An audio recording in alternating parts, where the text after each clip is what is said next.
Falar de liberdade é um tema muito bem escolhido. Eu vejo a liberdade de um jeito muito interessante que dialoga muito com a minha vida. E a liberdade, ela me ensinou algumas coisas, né? E a primeira coisa que a liberdade me ensinou é que você não tem o poder algum de decidir. Essa foi, de fato, a primeira lição que eu tive na minha vida. Decidir o lugar onde você vai nascer.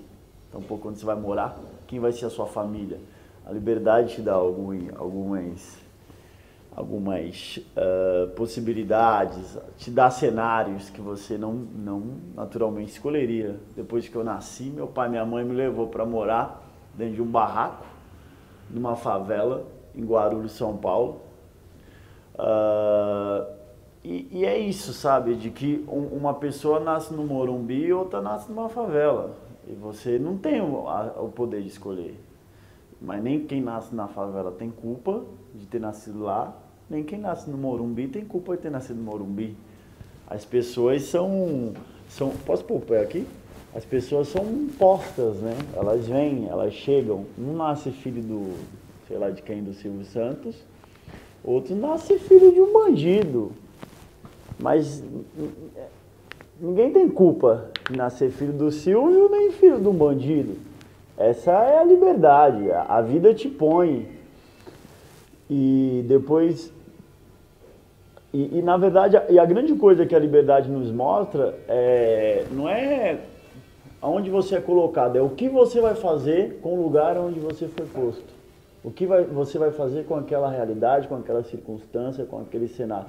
Como que você vai dialogar, como que você vai co-criar com tudo aquilo que está no seu redor. Acho que é isso que vai determinar, de fato, quem a gente vai ser, o que a gente vai entregar para o mundo e o que a gente vai fazer com a nossa sociedade. Esse barraco que eu fui morar era uma época de muita pobreza para meus pais. Eles não tinham grana para me comprar um berço, me botaram para dormir numa banheira azul, meus primeiros 9 meses de vida. Minha mãe sempre diz, muito emocionada, que na época que eu nasci, as pessoas pediam ela de presente. Aliás, pediam eu de presente para ela. Agora dá pra mim criar seu filho. Você não vai ter, se você for criar ele vai virar marginal, isso não vai ser gente boa. Você não tem como educar, criar esse menino. Minha mãe falou que ela dizia, ele é meu, ele é o meu sonho, eu vou lutar por ele e nós vamos até o fim. E tem uma frase que diz assim, que quando você acha que já está muito ruim, cuidado porque ainda pode ficar pior. E o pior é que meu pai, na juventude dele, acabou nesse sistema que é periferia, conhecendo maconha, cocaína e o crack. E aí a gente morava numa região muito violenta de Guarulhos, na década de 80, que tudo era muito matava o outro. E no bairro onde nós morávamos, todos os dias amanhecia 3 mortos. Tinha muito um lance de matadores lá. E daí o meu pai era atleta do Corinthians. E um dia ele voltou, ele tinha 2 carros velhos, um Fusca e um Opala, e ele deu carona para um amigo dele. E esse amigo que ele deu carona estava jurado de morte. E aí esses caras foram na casa da minha avó e falaram assim, ó, o Márcio deu carona para um cara. Chamou meu pai e falou, ó, Márcio, você deu carona para um cara que você não podia dar carona que tá jurado de morte. Não, tem que te matar também. Aí o pai falou, pô, vocês vão querer matar porque eu dei carona para uma pessoa? Sim, então despede da sua família que nós vamos te matar. E meu pai, menino, né, na época eu tinha 19, 20 anos, falou, putz, então eu vou tentar lutar.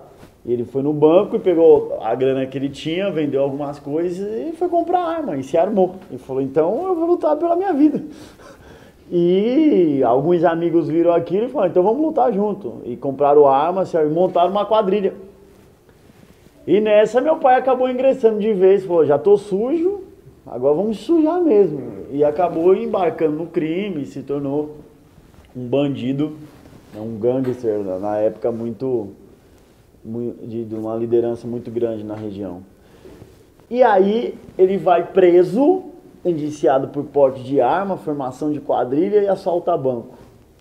E eu, menor de idade, na época 6, 7 anos, tinha que ir visitar meu pai dentro de uma prisão com minha mãe. E ver minha mãe nua, sendo revistada pelas polícias que procuravam droga na parte íntima dela, tem todo aquele processo de revista. Então isso, eu estou contando isso para vocês entenderem o cenário que eu vivia.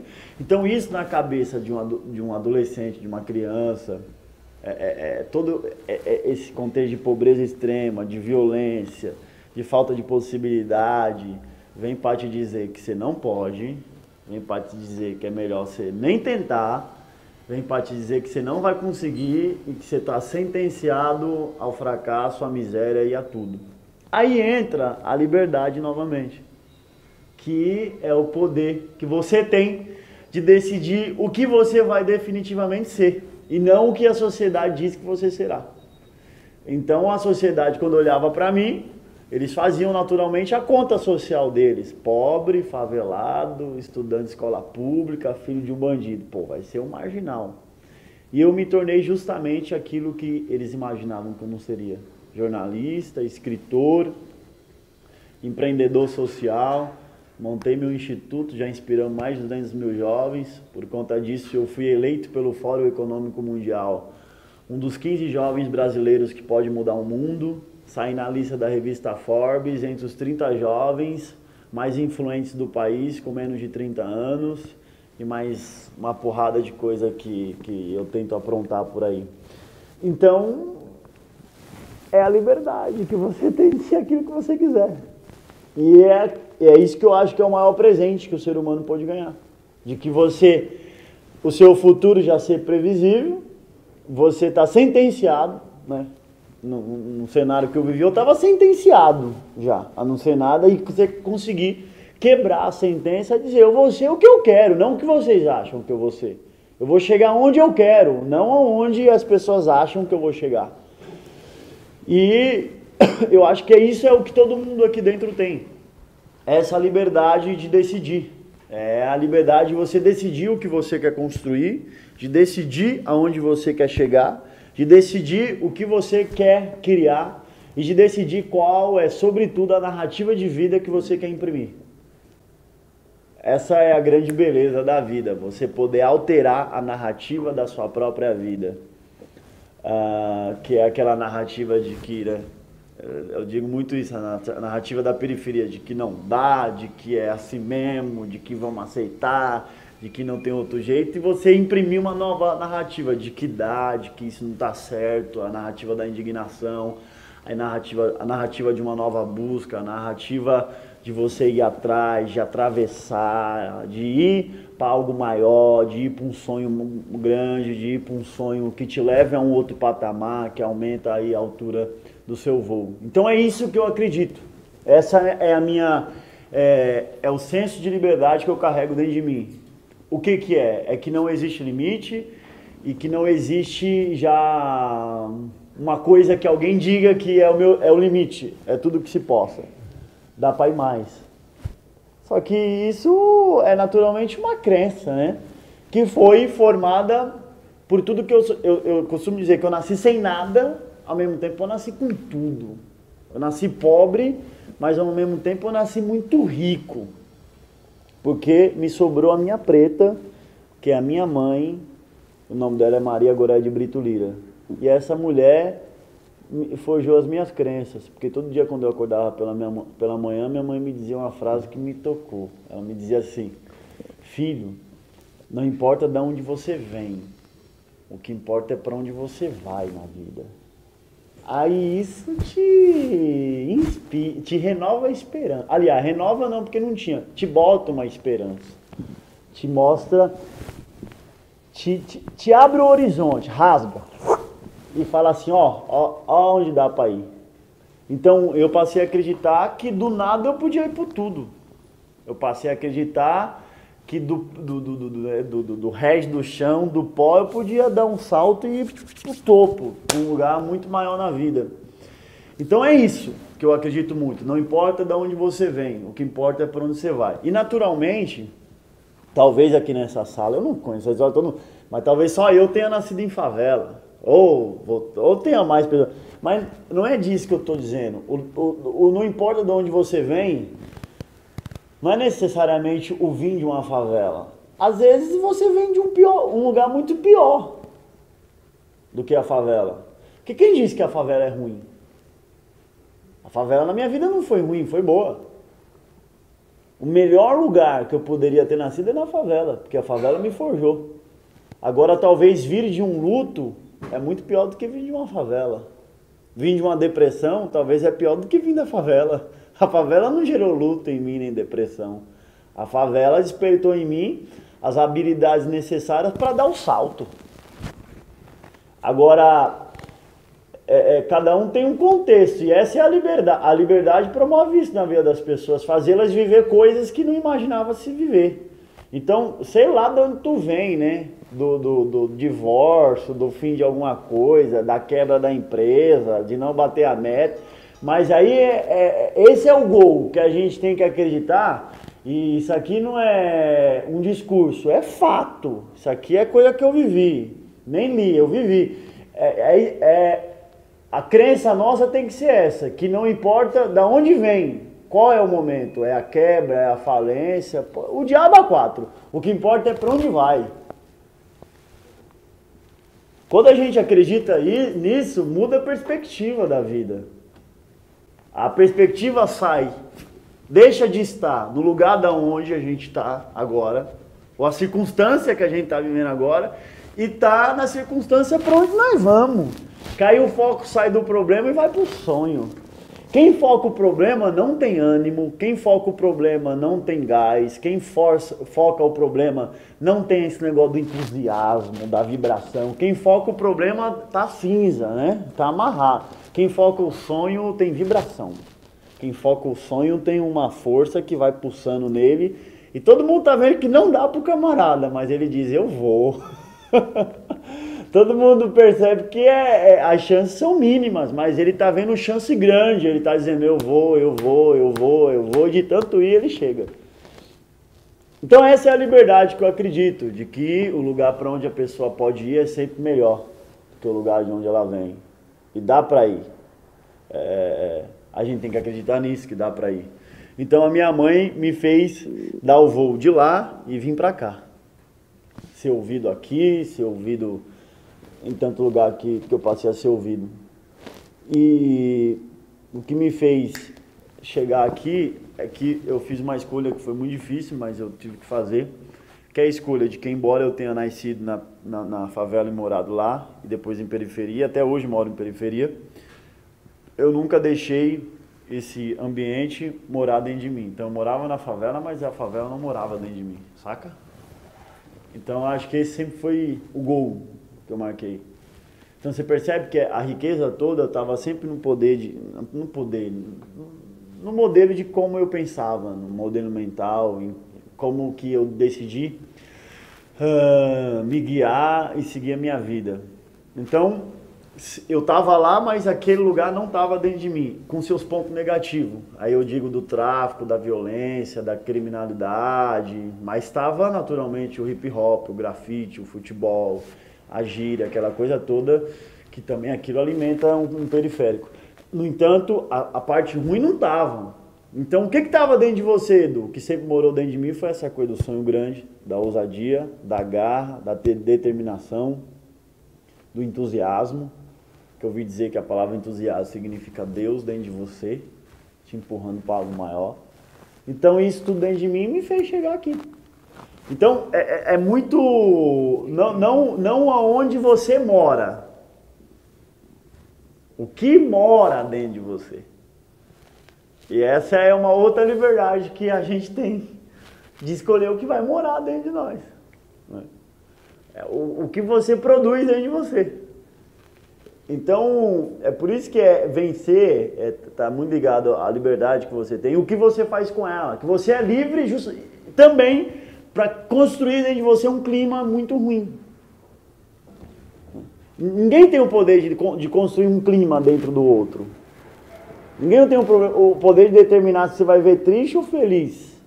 É a gente que aceita ser influenciado pelas circunstâncias e decide ser assim.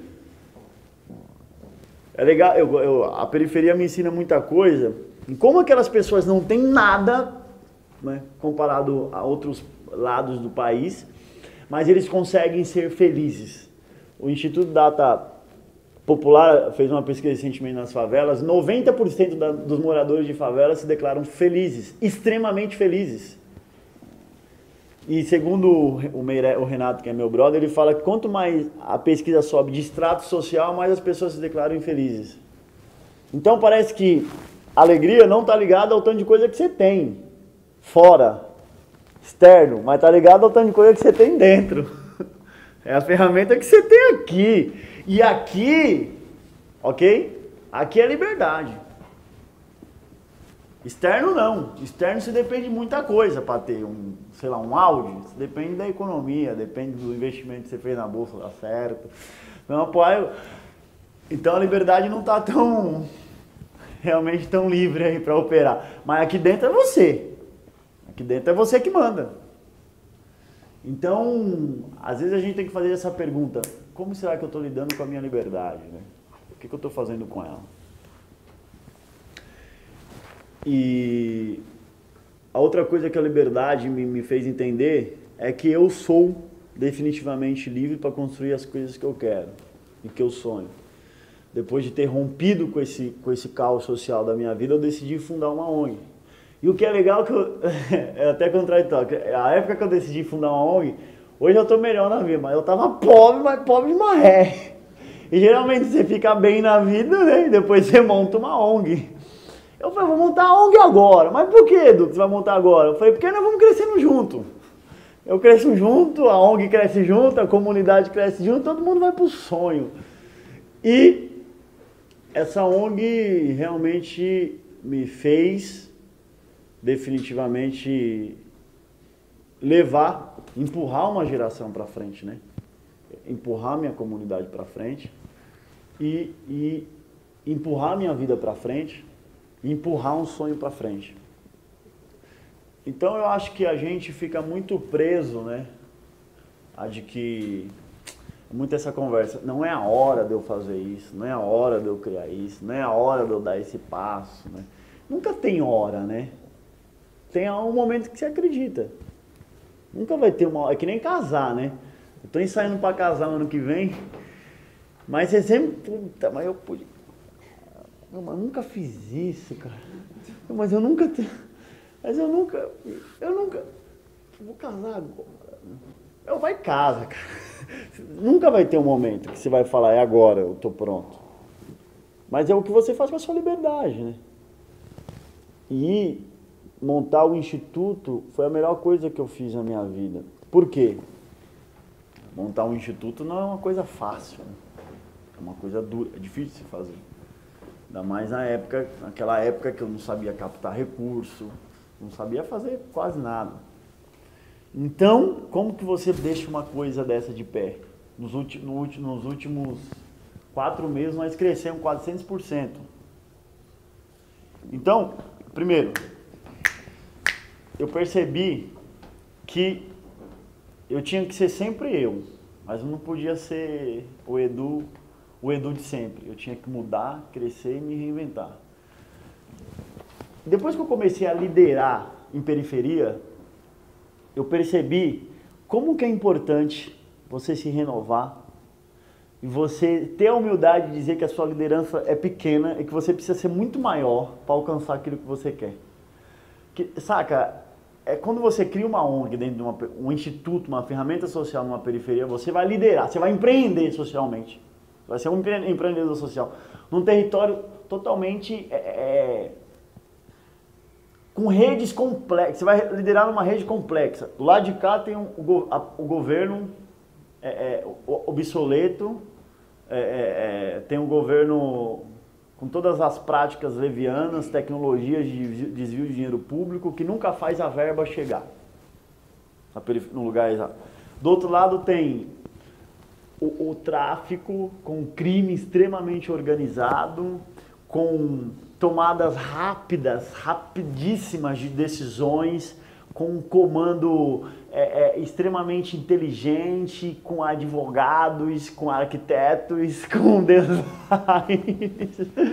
Do outro lado, você tem a sociedade que não teve tanto acesso à informação, que ainda não sabe precisar, valorizar o que é um trabalho social, quanto isso é impactante para ela, e você está ali no meio para causar uma transformação.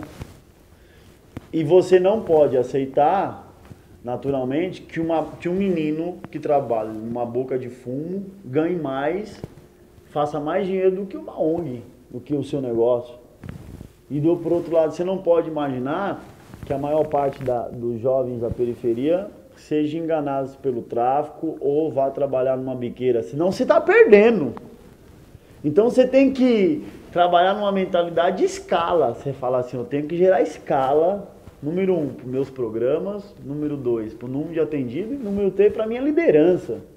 O cara tem que querer ser eu, não o traficante.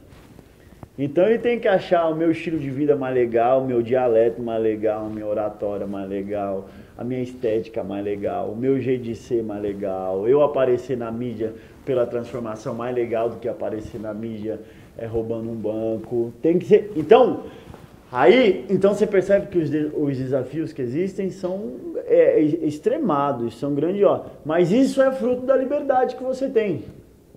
Em entender o seu tempo, em ter isso como desafio, em dizer, esses são os meus desafios. Eu não precisava encarar esses desafios, eu bastava não entrar no crime que eu já estaria ajudando muita sociedade.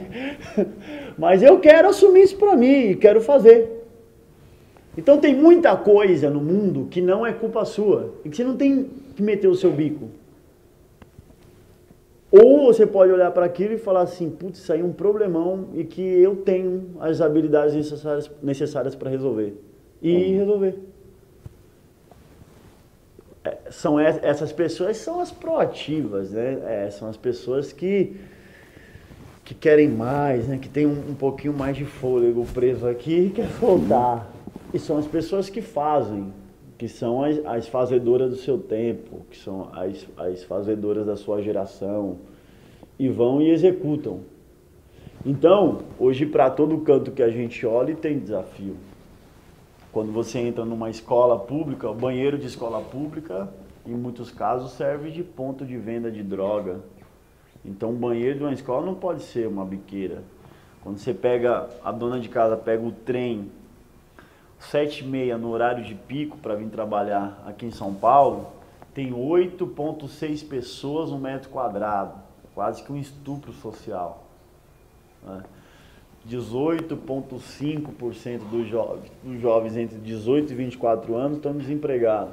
E não é por falta de vaga, é por falta de interesse, de proatividade. Sem contar o tanto de dinheiro público que é desviado. Né? Os políticos nunca vão na periferia, agora eles vão porque precisa do voto.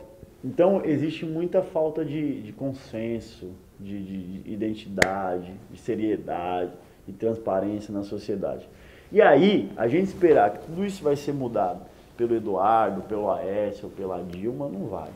Eu acredito numa geração de gente que empreende, mesmo sem ter CNPJ ou tendo CNPJ. Eu acredito numa geração que empreende, se conectando em rede, participando ativamente, da iniciativa de outros, contribuindo com ideia, ou com energia, ou com dinheiro, ou com tempo, ou com rede, para a gente transformar a nossa cidade. Porque não tá ruim só para mim que tá na periferia, tá ruim para você que mora aqui, tá ruim para todo mundo, né? O trânsito é ruim para todo mundo. Quando morre alguém, sei lá, no Capão, morre lá, mas dói aqui. Que você vê na televisão também, você sabe que é o seu país, que uma hora a bala vem para cá. Você sabe que a coisa do tráfico, eu estava lendo uma pesquisa, de cada 10 traficantes, 3 deles são ricos, nascidos nessas regiões aqui, ó, Paulista, Morumbi, esses cantos aqui, que eles perceberam, e filho, gente que tem herança, e viram no tráfico uma chance de pegar mais menina na balada, de usar mais ouro e de ter mais carrão, e ter o prestígio que naturalmente ser filho de um empresário não daria. Então, entrou determinadamente no tráfico. Então, esse é o cenário que a gente tem. E quem pode mudar isso?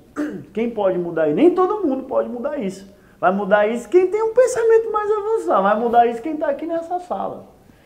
E naturalmente cada um vai tentar fazer a sua mudança de uma forma diferente. Um vai utilizar o design, outro vai utilizar a rede, outro vai utilizar um espaço, um coworking, outro vai utilizar através da sua empresa, tentando conscientizar, o outro vai doar 1.000, 10, 50, sei lá o que, o outro vai doar uma roupa, o outro vai doar nada, vai fazer um livro, o outro vai se conectar, o outro vai ser um cidadão melhor e vai devolver o troco, ou vai comprar um pão, vai dar para o mendigo. Tem 1 milhão de jeitos de se fazer. O que a gente precisa entender é que nos foi dada a coisa da liberdade. E o que a gente não pode é ser leviano para ler, porque todo mundo aqui é leitor do seu tempo, para ler que está tudo errado, e a gente se contentar, né? Aceitar, dizer tá ok, tá tudo bem, tá bonito, a coisa tá legal. Não tá legal, precisa de fazer mais. Então, para fazer mais, é através de um processo de agir, de se indignar, de dialogar e de acreditar que você é um protagonista, que você pode fazer algo. Não dá para viver na Terra só para fazer peso nela. Não dá para viver na Terra só para... A gente tem que dar algo mais, né? Aquilo lá que o Jobs falava de deixar a sua marca, né? Você ser faminto. E a gente entrou numa época que não dá para ser faminto só por dinheiro. Não dá para todo mundo ter 1 milhão na conta bancária, um carro do ano e um apartamento na cobertura. Degringolou. Não dá. Nós vamos ter que encontrar outras formas de vida. Nós vamos ter que encontrar outras formas de se comunicar, de fazer as coisas, de se mobilizar, de ir para um lugar para o outro. Nós vamos ter que dar uma outra estética para a vida. Nós vamos ter que dar uma outra estética para as palavras. Os políticos, não dá mais para eles fazer campanha com aquele mesmo jeito de voz, aquele mesmo jeito de falar, aquele mesmo jeito de prometer as coisas. Tem que passar um sabão em tudo e falar assim, eu vou fazer um diferente. Eu vou reconfigurar essa conversa, eu vou reconfigurar isso aqui. Porque não dá para a economia crescer e a gente pagando tantos juros para o governo. O cidadão trabalhar 5 meses do ano para pagar de imposto para o governo, para os caras gastar dinheiro com amante e tanta coisa lá fora. Então, o mundo é como se o Brasil tivesse cansado, né? Ai, cansei. E aí, os pontos começam a se ligar quando pessoas como vocês começam a se cruzar e dizer, eu quero fazer uma coisa nova para o meu país. Eu quero sonhar maior. Eu quero sonhar maior. E o que eu acho mais interessante é que as pessoas que mais pensam em si próprias são as pessoas mais infelizes que eu já vi na minha vida. E as pessoas que mais conseguem pensar no outro são as pessoas mais felizes do mundo. Quanto mais eu dou, mais eu recebo. E aí eu queria convidar vocês para fazer isso. E dizer que quanto mais você dá, mais você recebe. E que essa é a liberdade que a gente tem. De entender que dentro da nossa liberdade, a gente pode agregar um pouco mais na vida do outro. Entre tanta coisa que a liberdade nos dá de bom, dá a chance de construir um mundo melhor, um Brasil melhor. E essa é uma chance para todo mundo. Obrigado, galera.